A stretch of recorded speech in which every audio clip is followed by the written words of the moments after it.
ራዕይ ያለው መሪ ይምራ።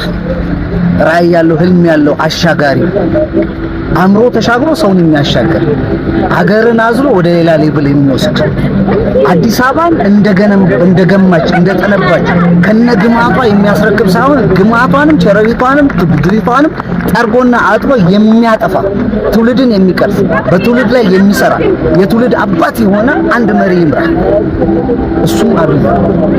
እኔ እድሜን ይሄን ሁሉ ጊዜ ያለፍኩበትን እድሜ እውነት ይጸጽተኛል። ሳልኖር ነው ያለፍኩት።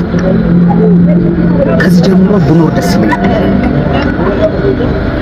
በትውልዱ መካከል ያለው ጋፕ በጣም ሰፊ ነው።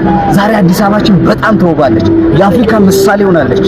ዓለም አይኑ ወደዚህ አዙሯል። በቱሪዝም በጣም ተደራጅተናል። በሁሉም መስክ ተደራጅተናል። ግን ዛሬ ያየነው ነገር እጅግ በጣም ያማረና የሚስብ እዚህ ሰፈር ከዚህ ቀደም በፔስታል ተቋጥሮ ሽንት ቤት ነበር፣ ሰገራ ነበር የሚወረወረው። በሃይላንድ ተቋጥሮ ሽንት ነበር የሚወረወረው። ዛሬ ግን ይኸውና ይሄን የመሰለ ቦታ፣ ይሄን የመሰለ ዓለም፣ ይሄን የመሰለ እይታን አይተን እንድንኖር አእምሯችን ታድሶ የምንኖርበትን አገር እንኳን ሳናቅ ነበር። ዛሬ ግን መተን ያየንበትን አዲስ ተስፋን የሰነቀ አዲስ እስትንፋስ አዲስ አየርን የወሰደበት ጊዜ አሁን። በዚህም ደስተኛ ነኝ።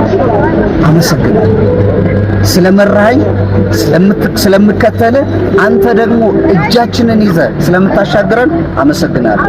ጠቅላያችን አመሰግናለሁ።